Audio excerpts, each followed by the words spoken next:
આપના પ્રહાર સમગ્ર કેસની તપાસ માટે એસઆઈટી બનાવાય। નિવૃત્ત ન્યાયાધીશની અધ્યક્ષતામાં બને એસઆઈટી। આપે કરી બચુ ખાબડના રાજીનામાની માંગ। બચુ ખાબડના બે પુત્રોની ધરપકડ થઈ છે।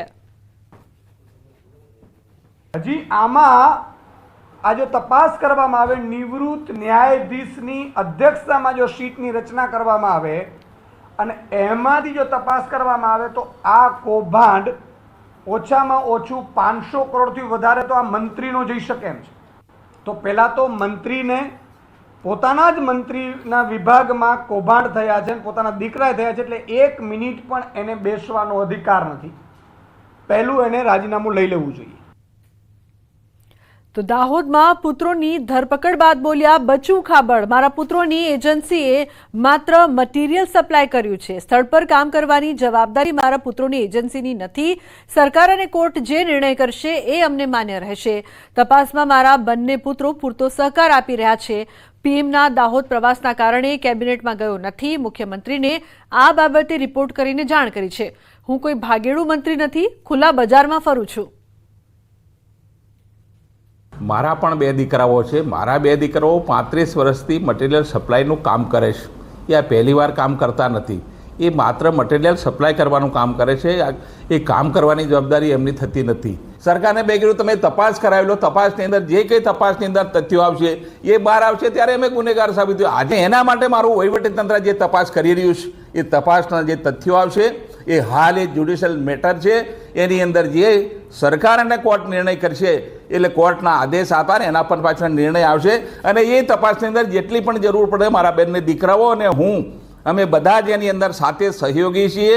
અને ખોટું થયું છે એ ધરતી પર આવશે, સાચું થશે તો તપાસની અંદર આવશે।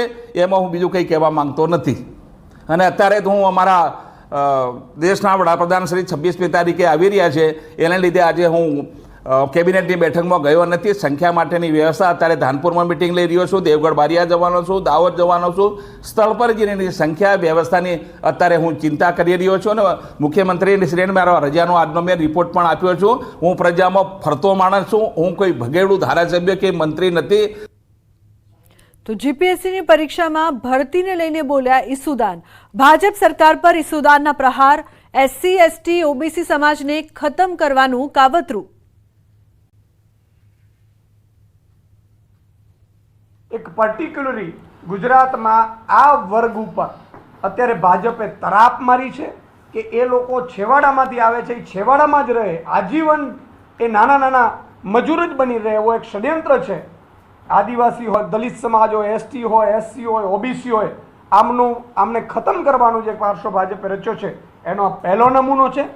આમને આ ભરતીમાં પણ રદ કરવી જોઈએ આ ભરતીઓ, અને આવી ભરતી નેક્સ્ટ ટાઈમ પણ આવી રીતે ન થાય એવી ખાતરી ગુજરાતની જનતાને ભાજપ સરકારે આપવી જોઈએ।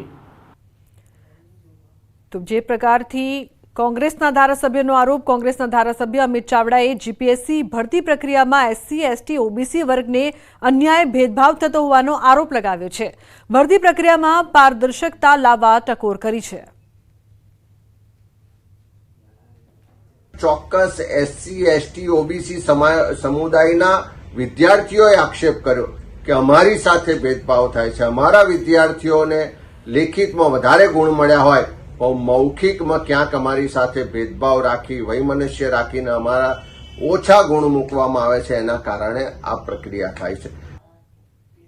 તો આણંદમાં અસામાજિક તત્વોનો ત્રાસ। તારાપુર પંથકની હોટલમાં તોડફોડ કરવામાં આવી। હોટલમાં તોડફોડ કરીને હોટલનો નકશો બદલી નાખ્યો। કસબારા પાસે આવેલ ખોડિયાર હોટલની ઘટના। બોલેરો કાર અને બાઇક લઈને આવેલા કેટલાક તત્વોનું કારસ્તાન સામે આવ્યું છે। તોડફોડ કરીને હોટલના ગલ્લામાંથી પૈસા પણ લૂંટ્યા। આ સમગ્ર ઘટનાના સીસીટીવી ફૂટેજ સામે આવ્યા છે। હિન્દુ સંગઠન સાથે જોડાયેલ જયવીર જોશીની છે હોટલ। હોટલના મેનેજરે પોલીસમાં ફરિયાદ કરી છે। પોલીસે ગુનો નોંધીને હાથ ધરી છે તજવીજ। તો જે પ્રકારથી અસામાજિક તત્વોનો આતંક છે તે સતત યથાવત છે। સીસીટીવીના આધારે પોલીસ દ્વારા વધુ તપાસ કરવામાં આવશે। તો સીસીટીવીમાં જોઈ શકાય છે કે કઈ રીતે લૂંટફાટ પણ કરવામાં આવી। તો બુલેટિનમાં હાલ બસ આટલું જ। તમામ મહત્વપૂર્ણ સમાચાર માટે આપ જોતા રહો ન્યૂઝ 18 ગુજરાતી। નમસ્કાર।